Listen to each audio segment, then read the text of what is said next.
Très bien, Luc chapitre 3, verset 16 à 17. On va faire deux lectures. Une lecture avec la version de 2 secondes que vous avez. Et je vais lire avec la version que j'ai.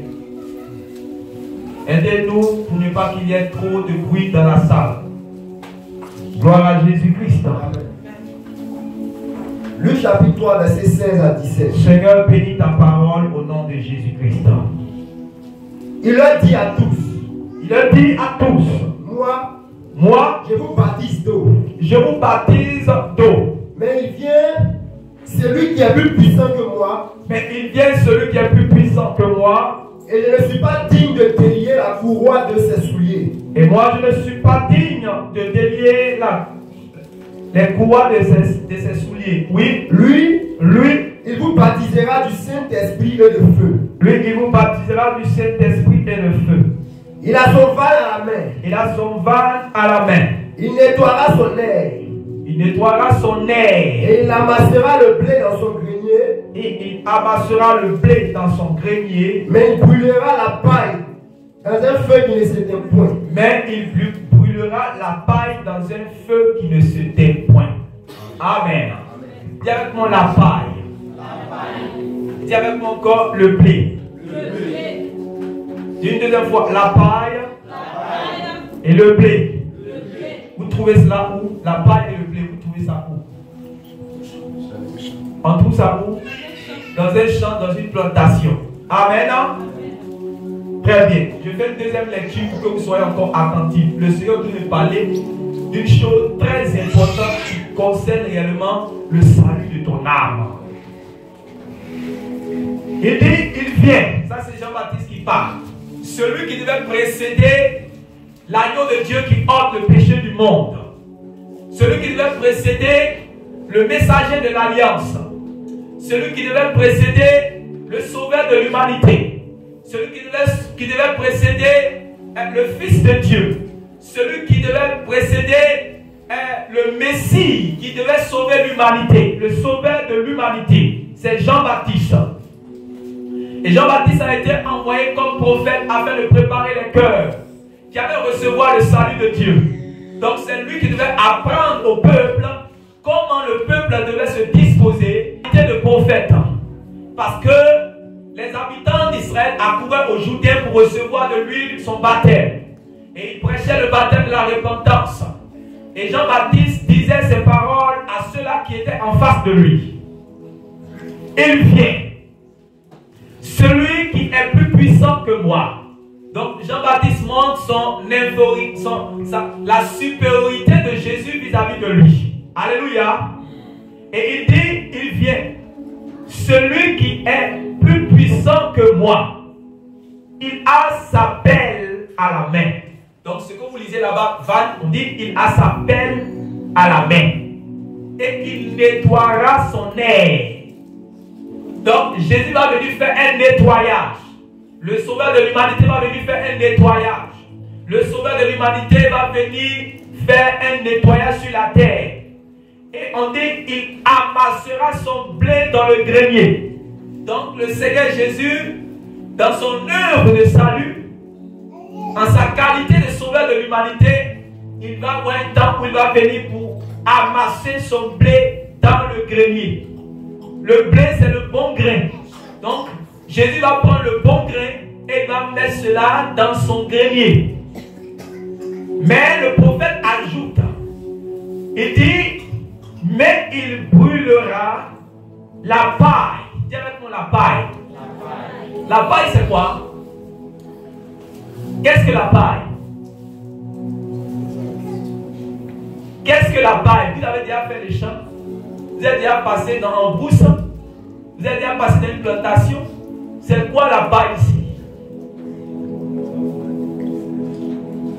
Oui? La paille, ce sont les mauvaises herbes. Ce sont les mauvaises herbes. Donc dans le monde, il y a les bons grains et il y a les mauvaises herbes. Et toi qui es assis, dans le lieu où tu dois écouter la parole de Dieu pour le salut de ton âme, tu dois te poser la question, suis-je la paille ou bien suis-je le bon grain, le blé? Parce que Jésus amassera son blé dans le grenier, mais il brûlera la paille dans un feu qui ne se teindra jamais. Est-ce que tu as déjà vu un feu sur la terre ça dit que depuis que tu existes, tu as déjà vu le feu, non? Mais Jésus, la Bible dit, Jean-Baptiste dit, qu'il y a un feu qui ne s'éteindra jamais. Et c'est là-bas qu'on va mettre la paille. Tous ceux dont la vie est caractérisée par la paille, tous ceux qui ressemblent à la paille, tous ceux qui sont dans la famille de la paille, on va les prendre et on va les mettre dans un feu qui ne s'éteindra jamais. Que cela ne soit pas ton partage au nom de Jésus-Christ. Donc c'est ainsi que Jean-Baptiste a prophétisé sur le Christ et sur son déploiement au jour de l'Éternel pour le salut des uns et pour la perdition éternelle des autres.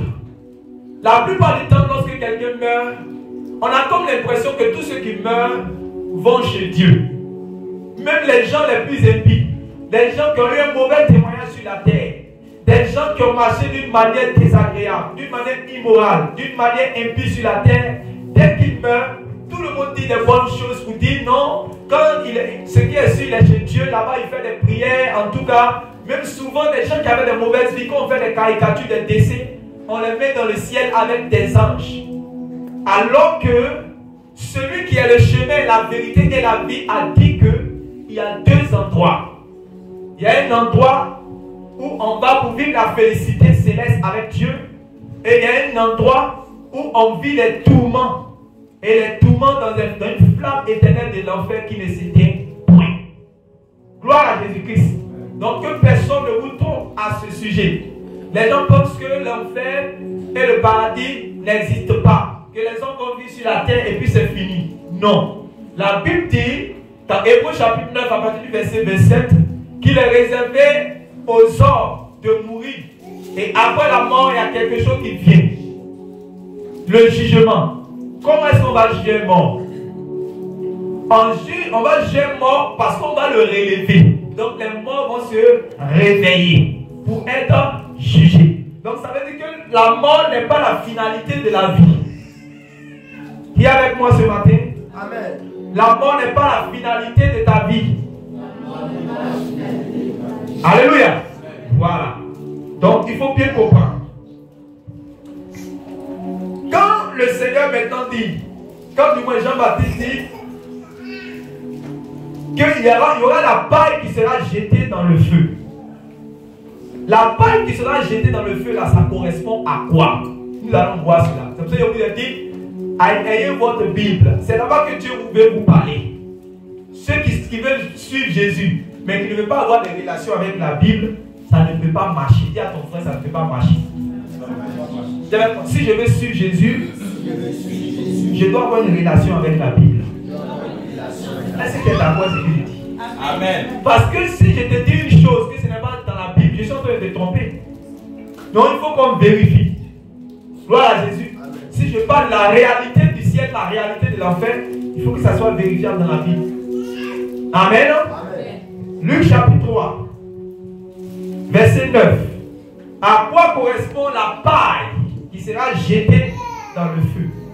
Ça correspond à quoi? Parce que ici c'est un langage prophétique que le prophète utilise pour parler au peuple. Mais quand on dit la paille, est-ce que Dieu a un problème avec tous les herbes qui sont sur la terre? De quoi s'agit-il? C'est ça que nous allons voir dans Luc chapitre 3, le verset 9. Luc chapitre 3, verset 9. Oui. Déjà même, la cognée est mise à la racine des arbres. Il dit déjà même, la cognée est mise à la racine des arbres. Tout arbre donc qui ne produit pas de bons fruits sera coupé. Qui ne produit pas de bons fruits sera coupé et jeté au feu. Sera coupé et jeté au feu. Donc, la paille qui sera jetée dans un feu éternel correspond à quoi? Selon ce passage-là, ça correspond à quoi? Ça correspond à tout arbre qui ne produit pas de bons fruits. Amen. Amen. Amen. Et le blé est donc la représentation des arbres qui sont porteurs de bons fruits dans la vie. Donc la paille, c'est tout arbre qui ne porte pas de bons fruits. Et le blé, c'est tout arbre qui porte de bons fruits dans la vigne de Dieu.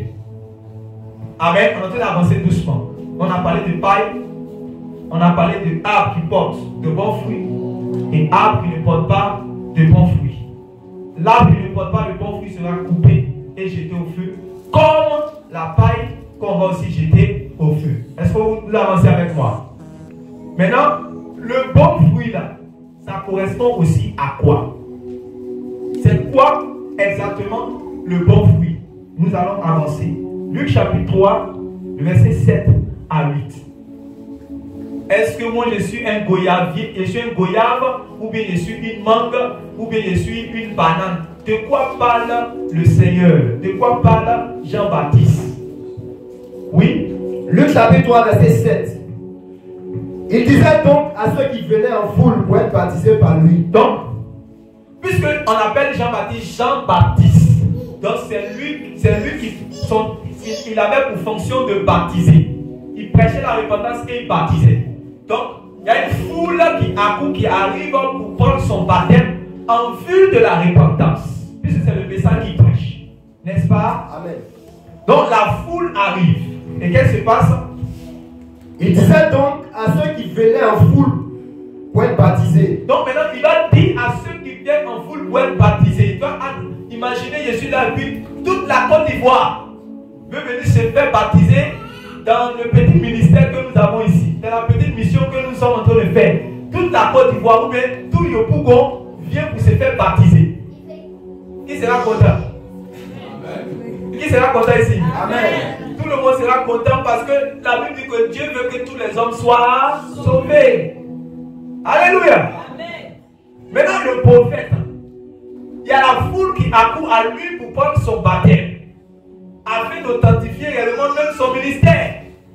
Parce qu'on va voir que réellement, voilà, il était venu réellement pour baptiser et les gens ont été baptisés dans son ministère. Très bien. Maintenant, quand la foule arrive, regardez ce qu'il dit. Oui.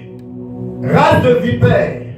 Race de vipères. Qui vous a appris à fuir la colère à venir? Qui vous a appris à fuir la colère qui vient? Donc il y a une colère qui vient. Oui. Produisez donc des fruits dignes de la repentance. Produisez donc des fruits dignes de la repentance. On peut s'arrêter là. Amen. Gloire à Jésus. Donc, lui dit qu'il était venu prêcher quoi? La repentance. Donc, ceux qui doivent répondre à son baptême doivent porter le fruit de la repentance. Mais s'ils ne voient pas le fruit de la repentance de leur vie et ils viennent prendre le baptême, alors c'est une hypocrisie. Donc, le prophète n'est pas d'accord avec ceux qui accourent à lui pour prendre le baptême. Parce que l'œuvre de la repentance n'est pas manifeste dans leur vie. Tant qu'on ne voit pas le fruit de la repentance, on ne peut pas te baptiser. Donc, le bon fruit, en vertu duquel un arbre se trouve rangé dans la catégorie du blé, et conséquemment épargné de la colère de Dieu qui arrive, c'est le fruit digne de la repentance. Dis avec moi, le fruit digne de la repentance. On est en train d'avancer encore, non? Le fruit digne, on a vu le bon fruit. Et le bon fruit, là, on appelle ça le fruit digne de la repentance. Amen. Maintenant, on va voir le fruit digne de la repentance, là. C'est quoi? Qui avance avec moi? Amen. Paul, j'avance, tu as pu retenir tout ce que j'ai dit? Amen. On avance. C'est quoi le fruit digne de la repentance? Luc chapitre 3, toujours, on est toujours dans Luc. Luc chapitre 3, disons à partir du verset 10 à 14. Luc chapitre 3, verset 10. C'est quoi le fruit digne de la repentance? La foule l'interrogeait disant: que devons-nous donc faire? Donc, puisque on nous traite des races de vipères, nous on vient se baptiser. Le prophète, au lieu de nous baptiser, il nous arrête, il stop, halte, race de vipères. Comment est-ce que moi, un homme, je suis une race de vipères? Qu'est-ce que j'ai fait? Et tu le baptême. Vous voyez un tel prophète, est-ce que Dieu nous donne aujourd'hui des prophètes qui refusent le baptême aux gens? Il ne dit pas Amen. Hein? Amen. Je dis que Dieu nous donne aujourd'hui des prophètes qui refusent des baptêmes aux gens. Amen. Parce que réellement Jean-Baptiste aussi, elle n'était pas précipitée pour baptiser. C'est vrai que Dieu veut que tous les hommes soient sauvés, mais on ne baptise pas tout le monde. Ou bien on baptise tout le monde? Jean-Baptiste était-il un prophète authentique de Dieu? Pourquoi il a refusé le baptême? Pourquoi il a stoppé les gens? Il dit non, je refuse de vous baptiser. Donc, c'est pas que dès que quelqu'un veut se faire baptiser, on le prend, on va le plonger dans l'eau. Non, ça ne se passe pas comme ça. Il y a une manière de baptiser. Il y a des conditions pour baptiser. Il y a des choses qu'on doit voir d'abord avant de baptiser la personne pour que la personne échappe à la colère de Dieu et soit dans la famille, soit dans la nature de quoi? Des bons fruits, de blé. Alléluia. Amen. Alléluia. Amen. Donc, la foule a empêché de se baptiser. C'est ça, non? Maintenant, la foule, comme la foule est empêchée, la foule demande à Jean-Baptiste, que devons-nous faire donc? Pourquoi les autres sont baptisés et nous sommes empêchés? Qu'est-ce que nous devons faire pour entrer dans l'eau? Alléluia. Amen. Oui. Il leur répondit que celui qui a deux tuniques partage avec celui qui en a point. Oui. Et que celui qui a de quoi manger agisse de même. Oui. Il vint aussi des publicains pour être baptisés. Et il lui dit, Maître, que devons-nous donc faire? Il leur répondit, n'exigez rien au-delà de ce qui vous a été ordonné. Les soldats aussi lui demandaient, et nous, que devons-nous faire? Il leur répondit, ne commettez ni extorsion ni fraude envers personne, et contentez-vous de votre solde. Amen. Amen. Vous voyez que c'est toute personne de toute acabit également qui vient. Alléluia. Amen. Toute couche de la société. Calmez les enfants. Donnez quelque chose. Ils sont en train de prêcher. Alléluia. Et regardez ce qui se passe. Il dit, il leur répondit que celui qui a deux tuniques partage avec celui qui n'en a point. Donc il est en train de parler ici de la bonté. C'est des gens qui sont méchants, qui ne partagent pas. Alléluia. Donc c'est des gens qui sont méchants. On parle ici réellement de l'égoïsme, de la méchanceté. C'est ce qui caractérise leur vie. Mais ils veulent en fait se faire baptiser. Ça veut dire qu'ils n'ont pas encore changé. Ça fait un. On dit qu'il veut aussi des publicains. Donc les publicains c'était les collecteurs d'impôts à cette époque-là. Et il leur dit, n'exigez rien au-delà de ce qui vous a été ordonné. Est-ce que vous voyez? Donc, si c'est des collecteurs d'impôts, des gens qui sont peut-être à la douane ou aux impôts, mais qui mettent de lourdes taxes. Donc, c'est quoi? C'est quoi? C'est du vol. C'est quoi encore? C'est de l'escroquerie. Très bien. C'est de l'escroquerie. Est-ce que vous voyez? Donc, des gens qui sont escrocs. Est-ce qu'on baptise un escroc? Regardez-moi ici. Est-ce qu'on baptise un escroc? Non. Voilà. Il est en train de dire que avec ce manteau d'escroquerie là, on ne peut pas te mettre dans l'eau. Amen. Il dit, il répondit, des soldats aussi lui demandaient, et nous, que devons-nous faire? Il leur répondit, ne commettez ni extorsion, ni fraude envers personne, et contentez-vous de votre solde. Donc, vous voyez ici, c'est quoi? Le raquettage. Vous parlez dans notre jargon facilement pour que vous puissiez comprendre. Le racket. Le raquettage. C'est-à-dire que les gens qui font quoi? C'est quand même bamaille, vol, corruption, fraude, tout ça. Un fraudeur, est-ce qu'un fraudeur est bon pour être baptisé? Non, non. Regardez, il ne faut pas que vous confondez les choses. Et c'est ce que les gens confondent là, ça qui est. On dit quoi? Jésus est venu pas pour ceux qui se portent bien, mais pour ceux qui sont malades. C'est vrai ou c'est faux? Ouais. Maintenant, Jésus dit, lui dans son baptême là, on ne met pas quelqu'un qui ne veut pas réellement changer de situation. C'est-à-dire que quelqu'un qui ne veut pas abandonner, qui ne veut pas reconnaître que oui, je suis malade et que je suis prêt à abandonner ce qui a amené maladie là dans ma vie, là, je suis prêt à abandonner. C'est lui-là qui est bien qu'on va prendre maintenant pour le plonger dans l'eau afin qu'il soit confirmé comme le blé et ne soit plus la paille. Est-ce que vous comprenez? Donc ne mélangez pas les choses. Ne pensez pas qu'on va prendre tous les hommes, les gens qui égorgent, les gens qui violent, les gens qui trichent, les gens qui commettent l'immoralité sexuelle. On va les prendre comme Dieu veut que tous les hommes soient sauvés. On les prend et on les met dans l'eau. Et dès qu'on les met dans l'eau nette, ils sont pardonnés. C'est comme ça? Est-ce que c'est comme ça? La Bible dit celui qui cache ses transgressions ne prospère point. Mais c'est celui qui les avoue et qui les délaisse qui obtient quoi? Donc Dieu pardonne à celui qui avoue ses transgressions et qui les délaisse. Mais je n'ai pas délaissé mes extorsions. Je n'ai pas délaissé mes fraudes. Je n'ai pas délaissé les barmailles. Je n'ai pas délaissé ma méchanceté. Je n'ai pas délaissé mon orgueil. Je n'ai pas délaissé mon immoralité sexuelle. Je n'ai pas délaissé mes fautes. Et je coupe pour aller au baptême. Et comme pasteur cherche à remplir son église, automatiquement on te prend, on te baptise et on dit toi, tu es chante, tu es diaconesse, tu es diacre, tu es président de la jeunesse. Et moi je pense que comme j'appartiens à une église comme étant président de la jeunesse, comme j'appartiens à une église comme étant chante, comme j'appartiens à une église comme étant diaconesse, automatiquement je suis dans le blé. Oh, je suis le blé ou je suis la paille actuellement. La paille. Donc c'est comme ça dans l'église, il y a beaucoup de paille. Pourquoi?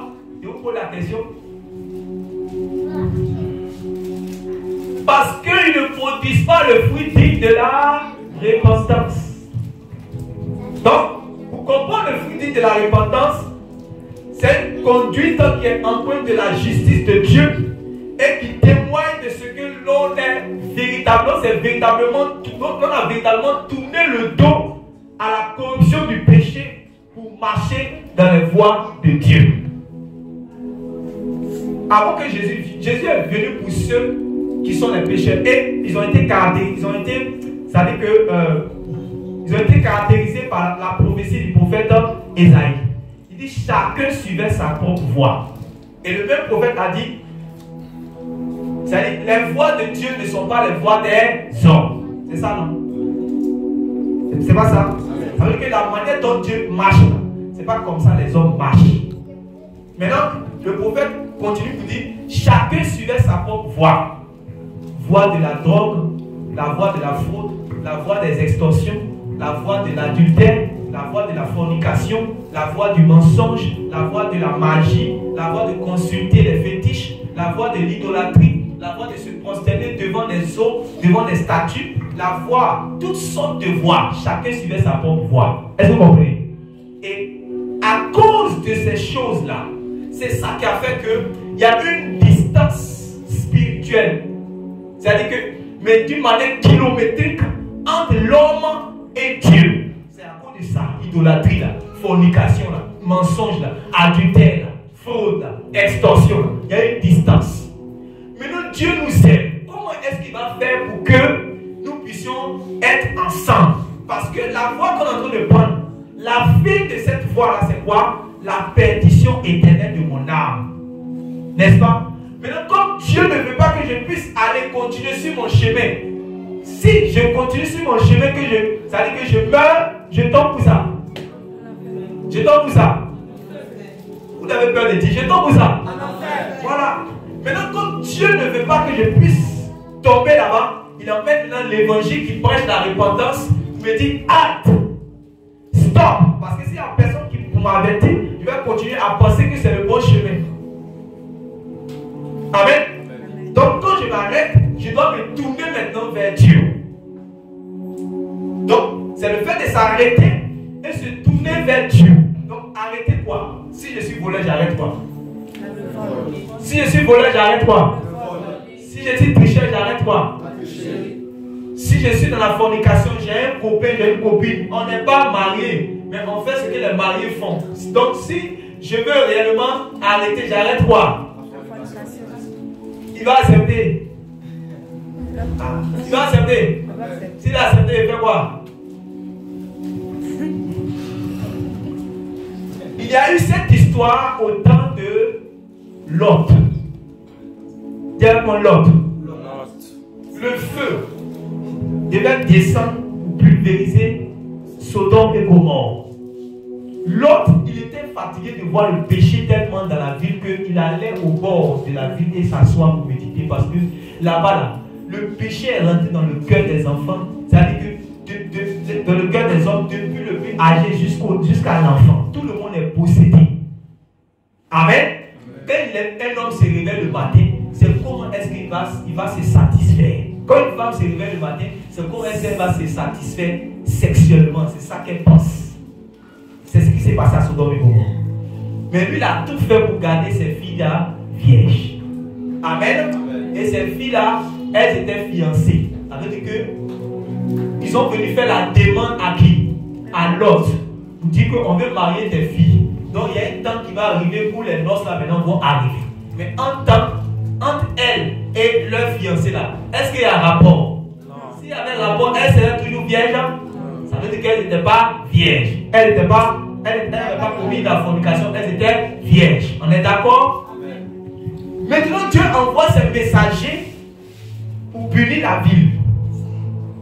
Amen. L'autre les reçoit. Quand l'autre les reçoit, ils disent à l'autre que la colère de Dieu doit venir. Donc il faut réellement préparer tous ceux qui sont chez toi. Si tu as des cousins, si tu as des affaires, hommes, bêtes, tout ce que tu as, que tu veux sortir, ça peut sortir rapidement. Amen. L'autre va dire à sa femme, l'autre dit à sa fille. Et l'autre dit là aussi réellement à qui? À ses gendres. Amen. Peut-être même que les filles de l'autre ont dit ça à leur gendre. Ah mon fiancé, vraiment il y a le feu qui va descendre. On n'a qu'à sortir de la ville. On dit quoi? Ils ont pris ça en comment? En plaisanterie. Alléluia. Ils ont pris ça en plaisanterie. Comme on est en train de parler là, il y a d'autres qui pensent ça en plaisanterie jusqu'au actuellement. C'est-à-dire qu'ils ont pris ça en plaisanterie. Oh le feu. Depuis on dit Jésus va venir là, Jésus ne vient pas. Depuis on dit le feu, est-ce que le feu là même ça existe réellement? Attends, on va mourir. De cette façon, si vous arrivez là, fermez la, vous parlez seulement paradis.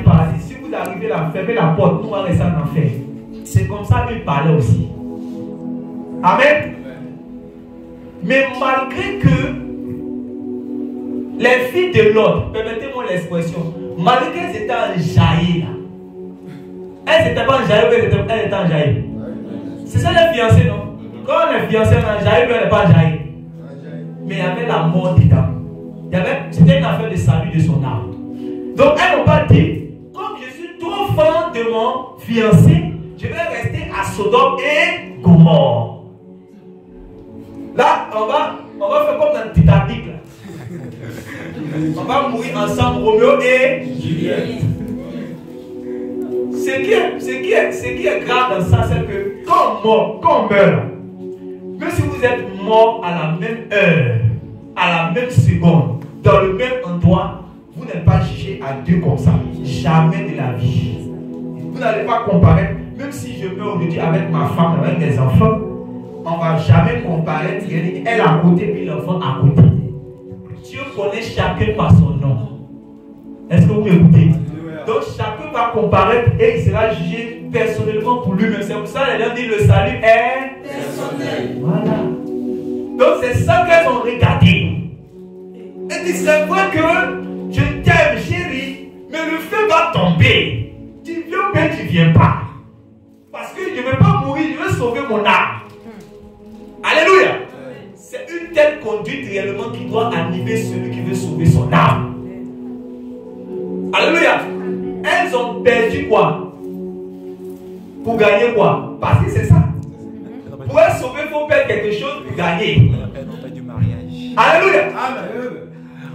Quand quelqu'un fait fraude là, il gagne dans sa maison là, vous allez voir les fauteuils de 2 millions. Oui ou non? Oui.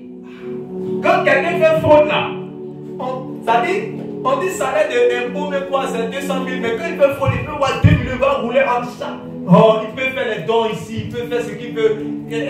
Quand il y a climatisé, mais il dit, mettez ça même dans la cuisine. Mettez le climatiseur de la cuisine. Ça veut dire que l'argent là, il y en a. Alléluia. Amen. Mais maintenant, quand tu dois maintenant sauver ton âme, et que tu sais qu'on te demande ici de te contenter de ton salaire, les fraudes là, ce que tu faisais là, tu vas arrêter. Donc, ça veut dire que tous les marchés où il y a les fraudes là, tu vas gagner mais tu vas perdre. Tu vas perdre. C'est comme ça. Dis à ton frère, c'est comme ça. C'est comme ça. Dis à ton frère, c'est comme ça, on sauve son âme. C'est comme ça, on sauve son âme. Mais ça, j'ai dit à quoi? Que servirait-il à un homme de gagner le monde? Dans le monde, vous savez, il y a tous les faits dedans. Il y a muraille de Chine dedans. Il y a toutes les banques. Banques en Suisse où on garde l'argent. Il y a tout ça dedans. Il y a quoi encore? Il y a Dubaï. Il y a ça dedans. Il y a la BAD là. Il y a le salaire de tous les footballeurs. Il y a ça dedans. Il y a BCAO. Il y a BCAO là-dedans. Il y a en bas là, au Mali là, où il y a les mines. Actuellement, on voit les soldats pour aller prendre en bas là.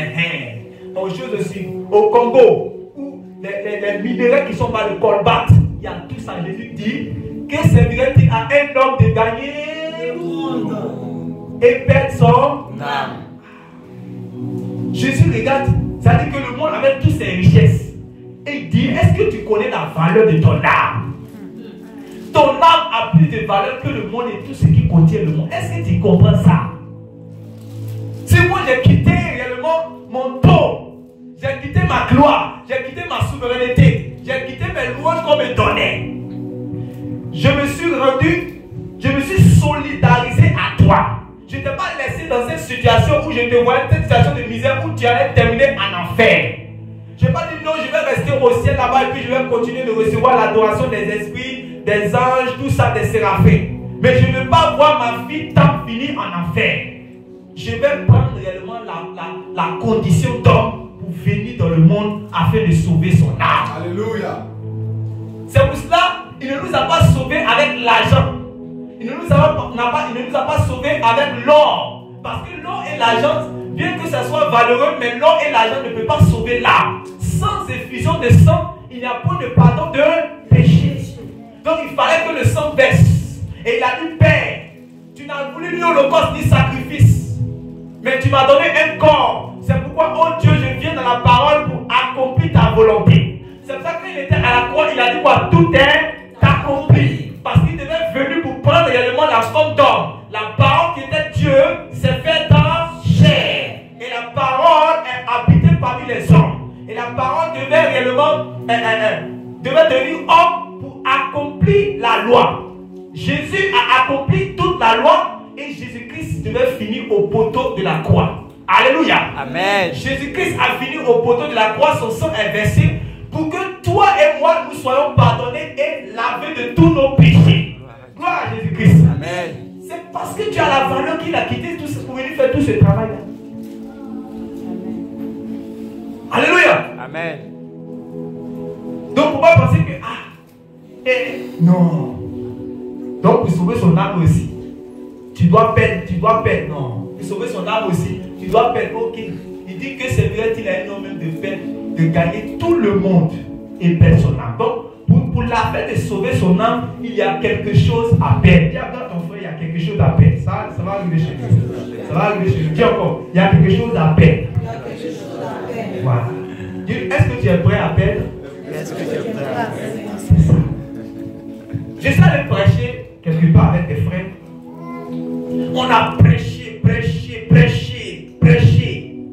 Et le Saint-Esprit a fait sortir dans la prédication l'adultère. Qui sait que l'adultère n'est pas bon ici? Ou bien l'adultère est bon? Non. Si on prend ton mari ou ta femme, tu seras content?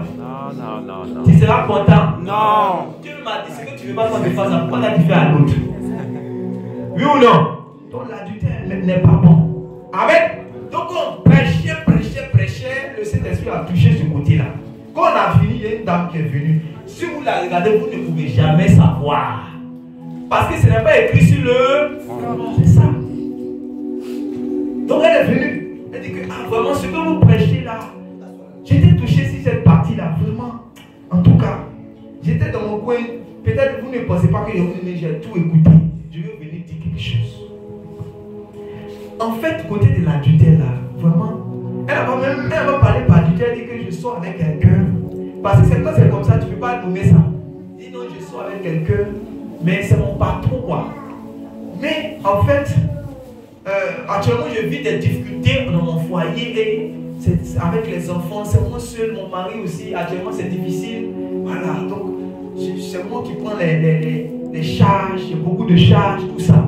Donc, voilà, je devais être promu dans mon travail. C'est comme ça, ça a commencé doucement. Après, quand j'ai été promu, le patron là, voilà, il a commencé à me faire des avances et je suis tombé dedans et j'ai commencé même à m'attacher vraiment à lui. Quand la femme est mariée, elle a des enfants.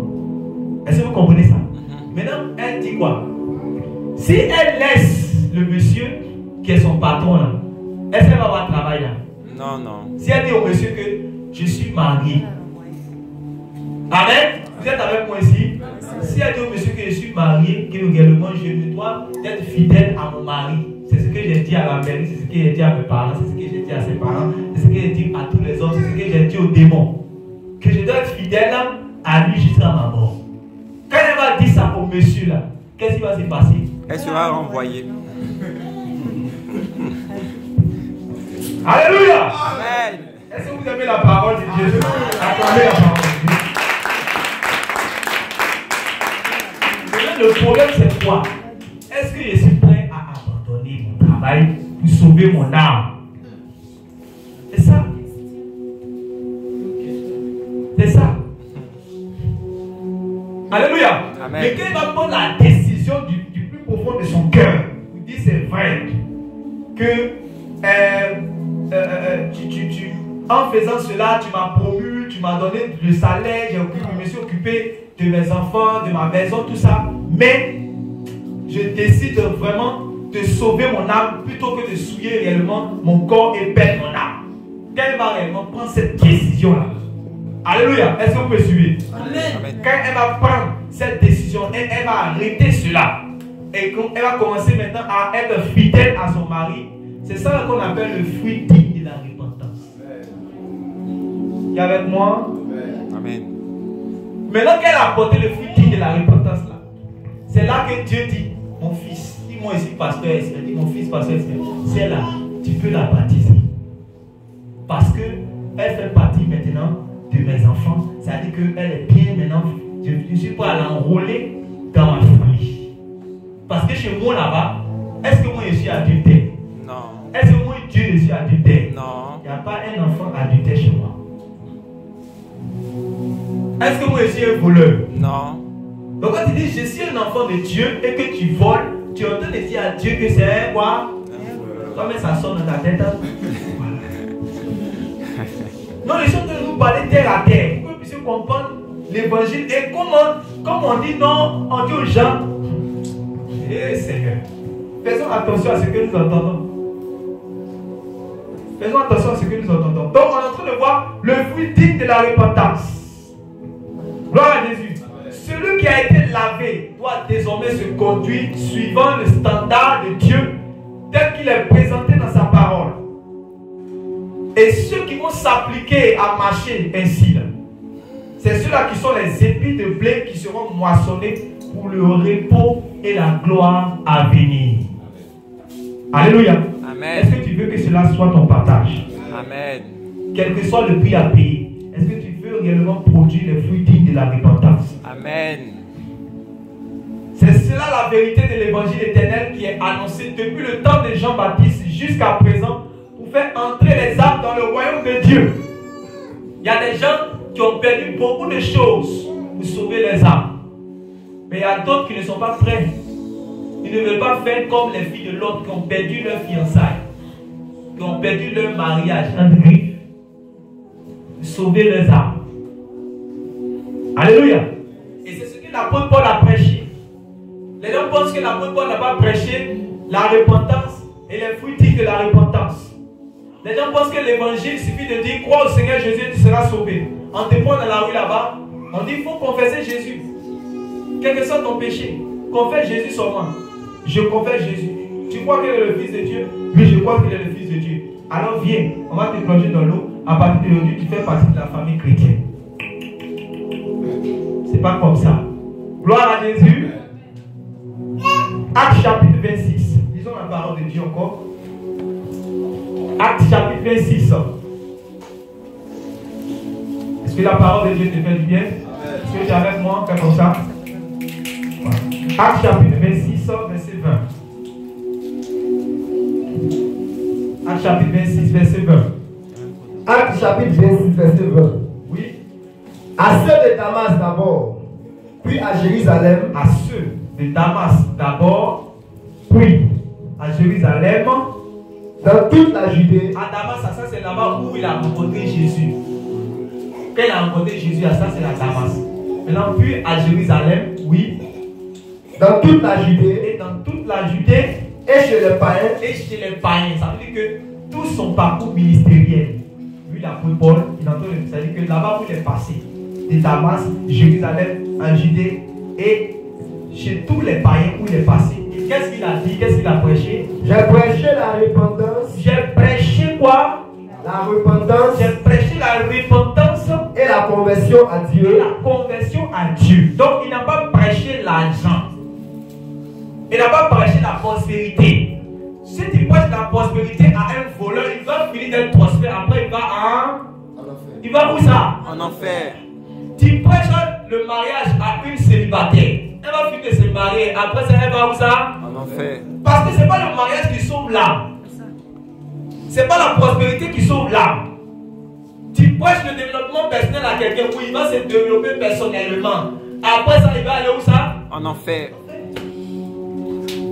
On a vu des gens qui étaient des patrons de grandes entreprises, qui ont inventé, qui ont fait des grandes inventions ici dans le monde. Ça fait même du bien aujourd'hui, les téléphones que nous avons. Il y a des gens qui quoi, pour peut-être Apple, tout ça. Mais vous avez vu les documentaires au soir de leur vie. Ils ont vu qu'il y a quelque chose qu'ils n'ont pas. Et ce quelque chose-là a une forme. La forme réellement du Fils de Dieu. Amen.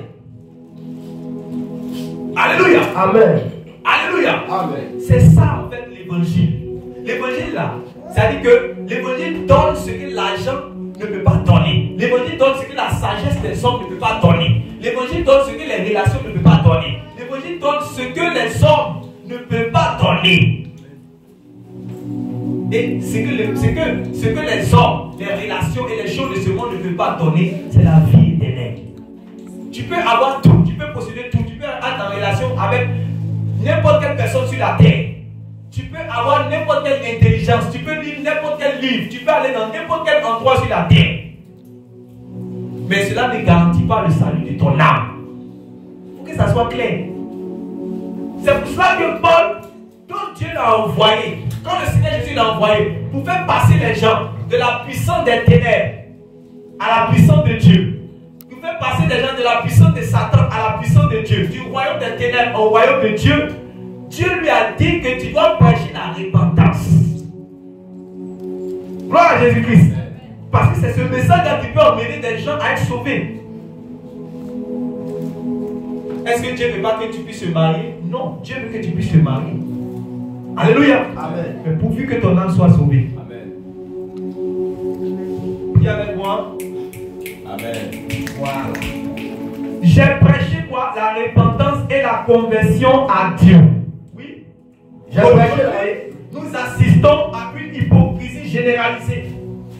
Les gens remplissent les églises sans jamais expérimenter la repentance.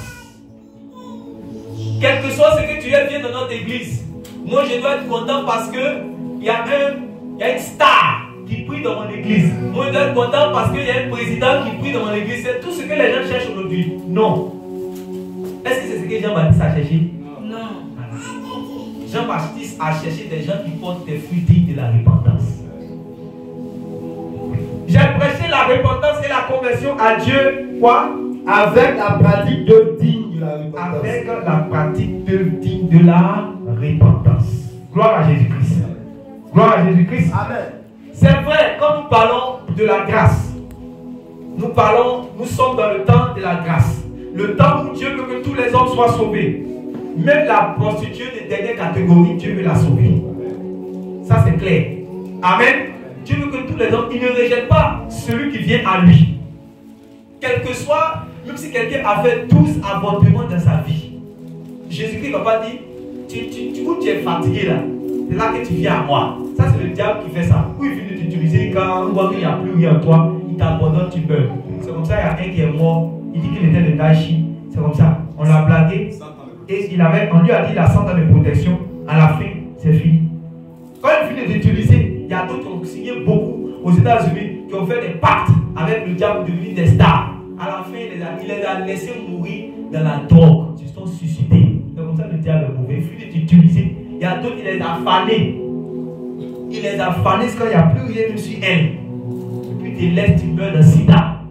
Mais Jésus, là, malgré tout ça, quand tu es gâté, quand tu es saccagé, quand tu es brisé, là, quand tu es vaincu, là, c'est dans ça que lui il est prêt à te sauver.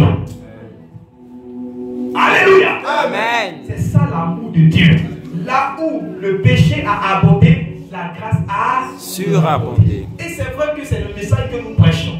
Pour dire que tout le monde peut être sauvé. Vous tous vous pouvez venir à Dieu. Ce n'est pas encore trop tard tant que vous avez le souffle dans vos narines. Alléluia. Amen. Ce n'est pas encore trop tard pour revenir à Dieu. C'est ce que nous prêchons. Mais cela ne veut pas dire qu'on prend tout le monde comme ça et puis on vient les remplir dans l'église et quand Jésus vient, ils seront sauvés. C'est faux de le croire. C'est vraiment l'année des grâces. L'année des grâces. Comprendre l'année des grâces là aujourd'hui, tu vas comprendre. Prenez un passage. Luc chapitre 13. La grâce de Dieu. Nous sommes dans le temps de la grâce. Nous sommes dans le temps de la grâce. C'est quoi la grâce de Dieu? Qu'est-ce que Dieu recherche dans ce temps-là? Est-ce que Dieu veut vivre avec des prostituées pour qu'il les laisse mourir dans la prostitution dans ce temps de la grâce? Est-ce que Dieu veut vivre avec des brouteurs pour qu'il les laisse mourir dans le broutage? C'est ça qu'on va voir ce soir, ce matin. Est-ce que Dieu veut voir vraiment des 4e bureaux, 12e bureaux? Il va vivre avec eux, se familiariser avec eux, manger avec eux et les laisser mourir dans le 4e, 12e bureau. C'est ça qu'on va voir ce matin. Gloire à Jésus. Vous avez pris le passage Luc chapitre 13, verset 1 à 5. Luc chapitre 13, verset 1. Écoutez attentivement les paroles de la vie éternelle. En ce même temps, ce temps-là, quelques personnes qui se trouvaient là racontaient à Jésus ce qui était arrivé à les Galiléens dont Pilate avait mêlé le sang avec celui de leur sacrifice. Donc vous voyez, eux ils sont là pour parler de ce qui s'est passé. Il y a un événement qui s'est passé, vraiment c'était grave. Donc ils sont venus raconter à Jésus ce qui s'est passé, comment les gens les ont fini. Vous voyez, aujourd'hui on peut raconter l'histoire de Arafat, on peut raconter l'histoire de qui encore? Michael Jackson, de ceux qui sont morts. Voilà. Et c'est comme ça, il y avait les vivants qui étaient en train de raconter comment d'autres ont fini mal. Ils sont en train de dire ça à Jésus. Oui. Il leur répondit. Et Jésus leur répondit.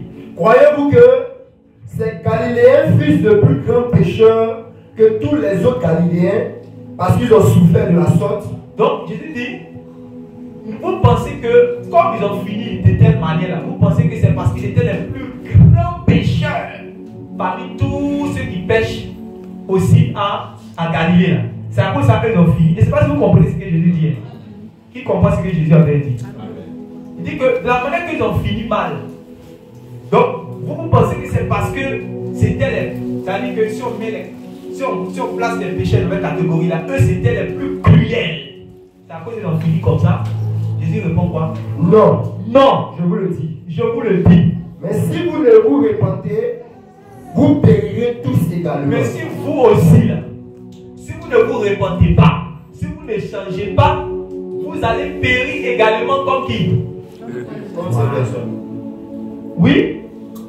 Ou bien, Oui? ces 18 personnes sur qui est tombée la tour de Siloé Voilà. et qu'elle a tué. Donc, ces 18 personnes qui ont été, qui est tombée la tour de Siloé, oui? Et qu'elle a tué. Oui? Croyez-vous qu'elle fût plus coupable que tous les habitants de Jérusalem? Oui? Non, je vous le dis. Mais si vous ne vous répandez, vous périrez vous. Vous périrez tous également. Non, je vous le dis. Mais si vous ne changez pas de vie, vous périrez tous également. Puis, Jésus va va continuer avec une autre, il va continuer encore la parabole, une autre parabole pour expliquer ce qu'il vient de dire.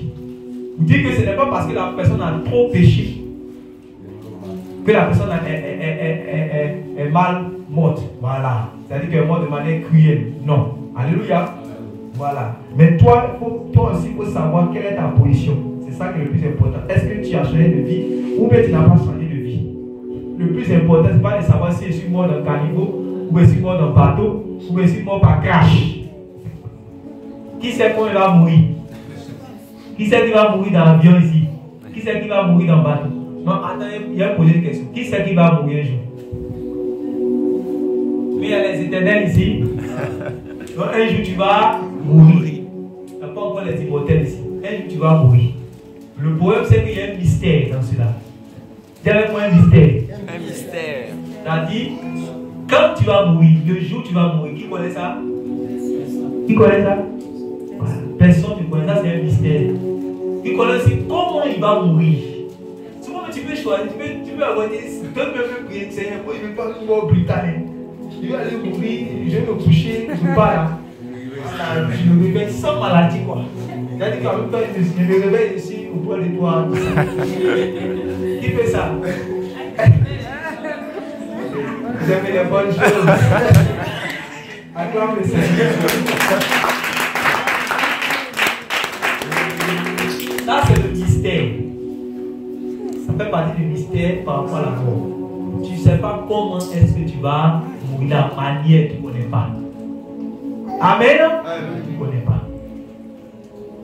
Qui sait? Personne ne sait. Voilà, tu ne connais pas. Tu ne connais pas le jour là, de ta mort. Tu ne connais pas quand. Et tu ne connais pas comment est-ce que tu vas mourir. Ça, c'est clair. Mais le problème là, ce n'est pas de savoir quand et comment. Alléluia. Amen. De savoir avant de mourir là, est-ce que tu es devenu blé ou bien tu es devenu paille ou bien tu es toujours la paille. C'est ça le problème, c'est tout. C'est ça que Jésus est en train de dire aux gens. C'est ça le plus important. Alléluia. Amen. C'est vrai que ces Juifs qui avaient péri en ces deux occasions que Jésus vient de dire là, étaient tombés sous le coup du jugement. Alléluia. Mais cela ne leur est pas arrivé parce qu'ils avaient été les plus grands pécheurs. C'est-à-dire que dans la ville où ils étaient, c'est ce que Jésus est en train de dire. S'ils ont été frappés, c'est parce que le jugement avait commencé par eux. C'était la première condamnation d'un procès qui allait s'étendre sur le reste des habitants de la nation d'Israël. Alléluia. Tous ceux qui s'étaient pareillement rendus coupables devant le Dieu juste, qui ne fait acception de personne, allaient périr, à moins que ces derniers-là ne puissent se repentir. Est-ce que Dieu fait acception de personne? Non. Les Juifs se font appeler les fils de l'alliance. Mais ils ne gardaient pas l'alliance de Dieu. Ils ne gardaient pas le commandement de Dieu. Les Juifs offraient des sacrifices à Dieu. Mais ils vivaient dans le péché. C'est pour ça que Jésus a dit race de vipères. C'est pour ça que du moins Jean-Baptiste a dit race de vipères. Mais eux, ils se disent quoi? Comme nous avons l'alliance de Dieu, comme nous sommes des enfants d'Abraham, alors nous sommes le blé. Il dit non, si vous vivez dans le péché, vous n'êtes pas les fils d'Abraham. Vous êtes la paille. Vous allez finir la même chose comme ceux qui ont subi le jugement. Vous allez subir comme eux aussi. Alléluia. Voilà. Mais eux croyaient que les statuts d'enfants d'Abraham et de peuple élu de Dieu, cela avait tracé réellement le destin de finir bien en fait. Or c'était faux. C'est ce que Jean-Baptiste a dit. Il a dit, produisez donc des fruits de la repentance et ne vous mettez pas à dire en vous-même que quoi? Nous avons Abraham pour père. Car je vous le dis, je vous le déclare, de ces pierres, Dieu peut susciter des enfants à Abraham. Gloire à Jésus. Gloire à Jésus. C'est pour cela ici, là, le fils d'un pasteur n'est pas forcément le blé. Tu es d'accord? Donc moi je suis issu d'une famille de prières, des gens qui prient. Il y a des grands prieurs dans notre famille là. Moi je suis né dans la prière. Bon, tu es né dans la prière. Et le fruit de la prière là, nous on veut voir ça dans ta vie. Moi là, c'est vraiment dans notre famille là, tout le monde est voilà, religieux. Je suis une famille religieuse. La même chose à les enfants d'Abraham ont dit cela aussi. Alléluia. Donc il ne suffit pas seulement de dire, quand Jésus est rentré dans une synagogue, il prêchait de plusieurs croyants en lui. Il s'est tourné vers ceux qui disent qu'ils croient là. Il s'est tourné vers eux. Il dit que vous connaîtrez la vérité et la vérité vous affranchira. Si vous êtes vraiment mes disciples, vous allez demeurer dans ma parole. Vous connaîtrez la vérité vous affranchira. Quand on dit affranchi, ils aiment les raisonnements. Ils disent donc, s'il dit affranchi, ça veut dire que nous sommes esclaves, quoi. Mais il dit, ah, le Seigneur, maître, Rabouni, mais toi tu dis que nous sommes esclaves. Nous sommes les descendants d'Abraham. En quoi est-ce que nous sommes esclaves? Nous sommes esclaves de personne. Il dit, attends, vous ne comprenez pas bien mon langage. Ce qu'il dit là, c'est que vous êtes esclaves de ce qui triomphe en vous. Et vous savez ce qui triomphe en vous, c'est le Fils. Si moi le Fils, je vous affranchis, vous serez réellement libres. Ils ont commencé à faire par là.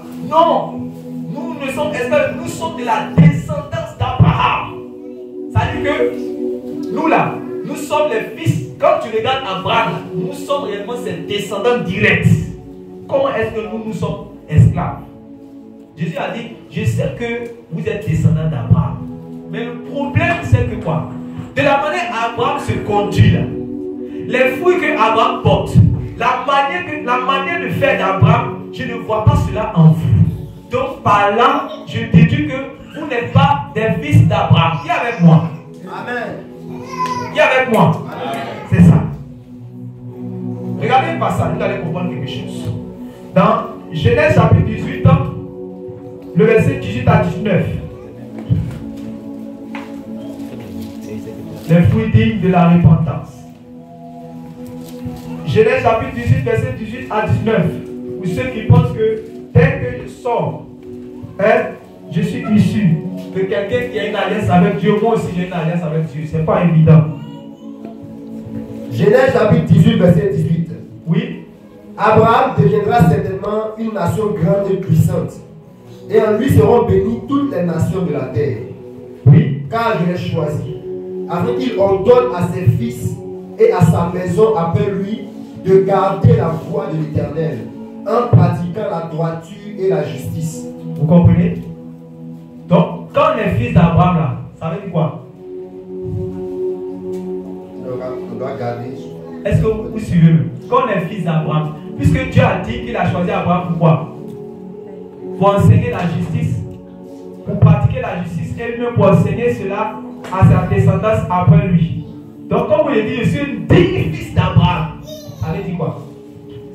On pratique la droiture et la justice. C'est ça, non? C'est ça qui est d'accord? Amen. Voilà. C'est digne fils d'Abraham. Ça veut dire que je dois pratiquer ce qu'on a vu dans la vie d'Abraham. On doit voir ça dans ma vie. C'est clair ou bien c'est pas clair? Voilà. Un deuxième passage, toujours dans Genèse, chapitre 26, verset 3 à 5.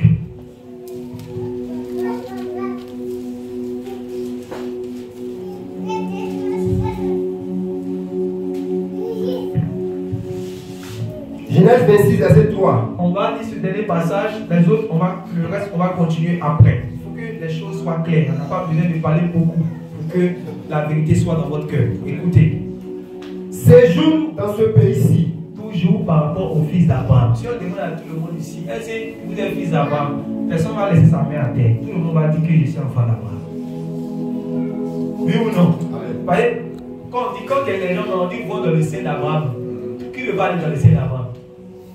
Qui va aller dans le lieu de tout le monde? Personne. Tout le monde va aller dans le sein d'Abraham. Il dit, ah, il y a des fruits qu'on voit dans la vie d'Abraham.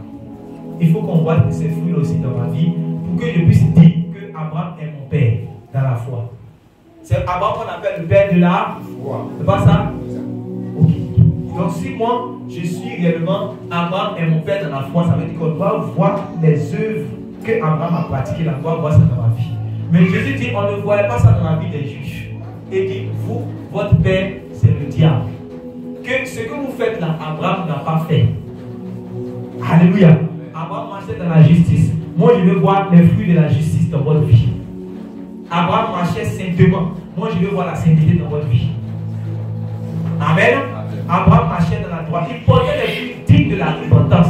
On veut voir cela dans notre vie. Il était dans la Mésopotamie en train d'adorer les dieux païens. C'est moi, je me suis révélé à lui. Je l'ai fait sortir et je lui ai dit, va dans le lieu que je vais t'envoyer. À partir de ce moment, Abraham a abandonné les pratiques dans lesquelles il était. Il a commencé à marcher dans l'intégrité, dans la droiture. Il portait les fruits dignes de la repentance. Et c'est ce que Dieu veut voir chez ceux qui se réclament d'être des enfants d'Abraham. Regardez l'enfant d'Abraham à qui Dieu parle. Oui, séjourne dans ce pays-ci. Dieu parle à Lisa. Il dit séjourne dans ce pays-ci. Je serai avec toi. Je serai avec toi. Et je te bénirai. Et je te bénirai. Car je donnerai toutes ces contrées à toi et à ta postérité. Oui. Et je tiendrai le serment que je fais à Abraham ton père. Et je tiendrai le serment que j'ai fait à Abraham ton père. Donc il a juré sur la vie d'Abraham. Oui. Je multiplierai ta postérité comme les étoiles du ciel. Oui. Je donnerai à ta postérité toutes ces contrées. Et toutes les nations de la terre seront bénies en ta postérité. Parce qu'Abraham ton père a obéi à ma voix. Et qu'il a observé mes ordres, mes commandements, mes statuts et mes lois. Voilà la partie qui vous intéresse. La promesse que j'ai faite à Abraham, parce qu'Abraham a obéi à mes ordres, Abraham a observé mes règles, Abraham a observé mes commandements, Abraham a observé mes décrets et mes lois. C'est ça qu'on appelle les fruits dignes de la repentance. Si tu es chrétien, si tu es chrétienne, on doit voir cela dans ta vie. Il faut que tous, vous tous qui êtes ici, là, il faut que vous tous vous soyez réellement des disciples du Seigneur Jésus-Christ. Je veux que vous tous, moi ma prière là, c'est que vous tous soyez le blé. Il ne veut pas avoir des pailles ici. Dis à ton frère, il ne veut pas avoir des pailles ici. Je ne veux pas avoir de paille ici. Il faut dire à ton frère, il ne veut pas avoir des pailles ici. Je ne veux pas avoir de paille ici. Normalement, quand on dit ça, tu dois être content d'être blé ou bien. Mais pourquoi ton cœur bat? Parce que le diable a chaud ce matin. Alléluia. Amen. Tu es le blé au nom de Jésus-Christ. Amen. Tu ne vas pas sortir étant pas ici. Tu vas être le blé au nom de Jésus-Christ. Tu es la propriété de Dieu. Le diable n'a pas raison de ta vie. Tu es une digne fille, tu es un digne fils de Dieu. Et tu dois l'être réellement dans ta vie pratique. Jésus n'est pas mort en vain, non. Tu ne vas pas rendre son sacrifice en vain, non. Tu ne vas pas mourir avec une dette sur ta vie. Parce que la dette a déjà été payée par Jésus-Christ. Alléluia. Amen. Donc, il faut que tu ne sois plus redevable à la chair. Tu sois plus redevable au diable. Parce que le sang a déjà coulé pour que toi tu puisses marcher en nouveauté de vie. Tu porteras les fruits à la gloire de Dieu le Père. Les hommes verront et reconnaîtront que cette fille est véritablement une fille de Dieu. Amen. Je la connaissais avant en tant que deuxième bureau, mais aujourd'hui je sais que Jésus-Christ est entré dans sa vie. Amen. Je la connaissais réellement en tant qu'une tricheuse, mais aujourd'hui je sais que le Fils de l'homme a agi dans sa vie et sa vie a changé. Amen. Je la connaissais en tant que voleuse, mais aujourd'hui j'ai vu son changement. Une femme s'appelait Marie de Magdala. Elle vivait dans la débauche. Mais quand Jésus est entré dans sa vie, qu'elle a rencontré le Fils de Dieu, sa vie a littéralement changé. C'est pour ça que je déclare que ta vie va littéralement changer au nom de Jésus-Christ. Les gens seront étonnés de ton changement. Et ça commence à partir de ce jour. C'est aujourd'hui que les gens vont voir un changement remarquable dans ta vie. Et ils ne vont pas douter de ta chrétienté. Il y a des gens dans le quartier qui doutent de leur chrétienté. On se demande est-ce qu'ils sont véritablement chrétiens. Il y a d'autres qui disent non. Si c'est là, non. Tiens. Tout le monde peut dire non, mais non. Viens. Ou bien d'être informé. Ou bien d'être rapporté. On ne doit pas dire cela de toi. Quand les gens ont des problèmes, ils cherchent chrétiens dans le quartier, ils vont aller chez toi au nom de Jésus-Christ. Je connais une chrétienne, je connais une servante de Dieu, je connais un serviteur de Dieu, je connais, souvent tu n'es pas pasteur, mais on dit que je connais celui là, c'est un pasteur. On vient t'expliquer les problèmes. Quand quelqu'un veut sortir d'une situation difficile, c'est chez toi qu'il vient parce qu'il veut trouver des conseils de Dieu dans ta bouche. Alléluia. Que cela soit ton partage au nom de Jésus-Christ. Je déclare que tu ne mourras pas, tu vivras et tu annonceras les paroles de Dieu au nom de Jésus-Christ. Les gens de ta famille seront étonnés de ton changement. Ils seront étonnés de ta transformation. Alléluia. Tel le nom de Jacob est devenu Israël, ton nom sera changé au nom de Jésus-Christ. Un nouveau manteau, réellement, le Seigneur met ce nouveau manteau sur toi. Il enlève le manteau de la mort, il met le manteau de la vie. Il enlève le manteau du péché, il met le manteau de la sainteté. Il te donne réellement un cœur nouveau ce matin. Il commence à toucher réellement ton cœur afin que le diable échoue. Les chaînes du péché sont en train d'être brisées pendant que je parle. Alléluia. Amen. Tu ne seras plus jamais la propriété du diable, tu deviens la propriété exclusive de Dieu. Alléluia. Amen. Alléluia. Amen. Tu porteras des bons fruits dignes de la repentance à partir de ce jour. Amen. Gloire à Jésus-Christ. Et tu seras un témoin efficace pour le royaume des cieux. Amen. Tu vas te tenir debout et tu vas faire une prière. Je vais parler à deux catégories de personnes. Parmi nous tous. Tu es parmi nous. Et tu veux réellement que tu sois effectivement le blé, c'est-à-dire enfant de Dieu. C'est de ça qu'on parle. Ceux qui ne vont pas finir en enfer. Il faut élever la voix vers ton Dieu ce matin. Et si aussi tu es parmi nous, que tu as déjà passé par l'expérience de la repentance, mais tu ne vois plus maintenant, tu ne te vois plus en train de produire des fruits dignes de la repentance. Tu vas réellement parler à Dieu ce matin. Que chacun de vous, le salut est personnel. Que tout le monde soit concentré. Que personne ne soit distrait. Que chacun parle à Dieu réellement. De tout son cœur. Pour porter réellement les fruits dignes de la repentance. Et pour ceux réellement aussi qui veulent donner leur vie à Jésus. Parce que ils ont pris, ils ont la volonté mais n'ont pas le pouvoir. Et ils veulent dire, Seigneur, donne-moi le pouvoir de faire. Le pouvoir de t'appartenir. Le pouvoir de devenir enfant de Dieu. Si je décide cela dans mon cœur, cela est possible par toi. Aujourd'hui, je suis prêt à mettre fin, je suis prêt à divorcer avec les œuvres des ténèbres. Je suis prêt à me comporter comme la fille de Lot, les filles de Lot, qui ont perdu les fiançailles pour sauver leurs âmes. C'est vrai, je suis dans cette situation-là qui ne glorifie pas ton nom. C'est vrai qu'à cause de cette situation-là, ma vie semble avancer en griffe. Mais à la fin de cette vie-là, c'est l'envers. Seigneur Jésus, je veux courir pour te donner ma vie. Si tu es là ce matin, n'attends même pas qu'on vienne te supplier. Cours, viens donner ta vie à Jésus réellement pour que tu puisses passer de paille à blé. Et si tu es ici réellement, tu veux qu'il y ait une transformation, que tu veux produire des fruits dignes de la repentance. Prie ce matin au nom puissant de Jésus-Christ. Ce temps est tellement sérieux que le diable a peur de ce que tu vas faire dans les cœurs ce matin. Les démons tremblent de ce que le Seigneur est en train de faire dans les cœurs ce matin. Prie au nom de Jésus-Christ de Nazareth. Tu es face à ton Dieu.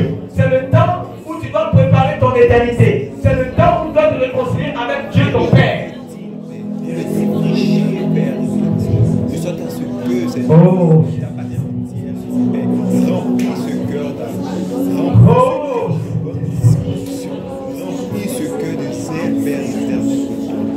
Oh. Que Dieu ne me trouve pas bien rempli mon cœur, Seigneur. Que mon cœur soit tout entier à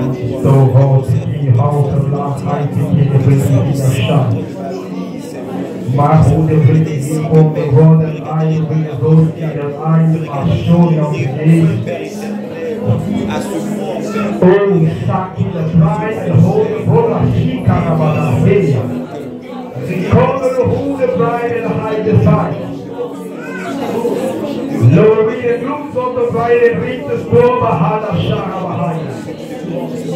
What song of the holy bread and high. Reculamando brother the whole shara behind the gloom. Radebo handle the host over the wheel line. Share take over the holy bride. God over Zion the lane. Oh Seigneur, salut.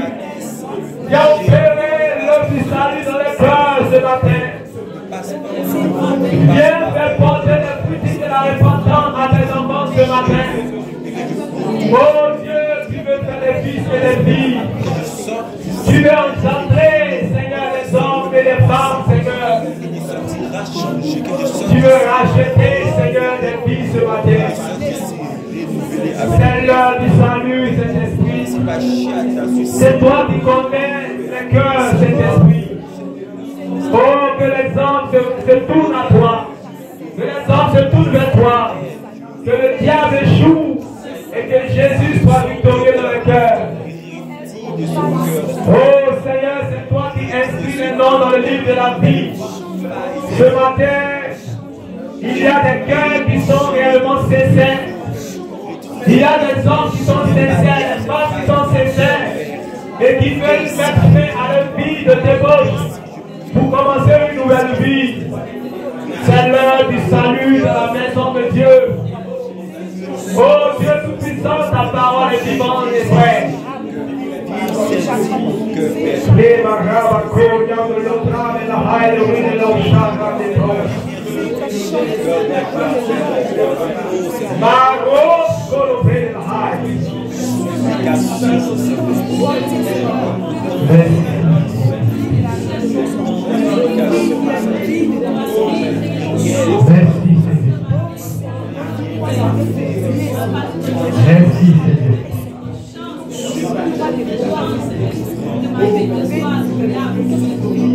Je veux appeler ici une personne parmi le peuple de Dieu qui a été vraiment touchée par la parole de Dieu et qui veut donner réellement sa vie à Jésus et qui veut confirmer cela réellement par la repentance, par le baptême, par immersion et recevoir le don du Saint-Esprit. Si tu es là, tu vas lever ta main et nous allons te conduire dans les voies de Dieu afin que tu ne sois plus spirituellement comme une paille, mais que tu sois le blé. C'est de ça qu'il est question. On peut tout faire dans l'œuvre de Dieu, mais ça, c'est le plus important. On peut prier pour toi, Dieu va te bénir, Dieu va te guérir, mais ça, c'est le plus important. Est-ce que tu veux réellement te repentir et prendre ton baptême en Jésus-Christ et recevoir le don du Saint-Esprit et marcher en nouveauté de vie?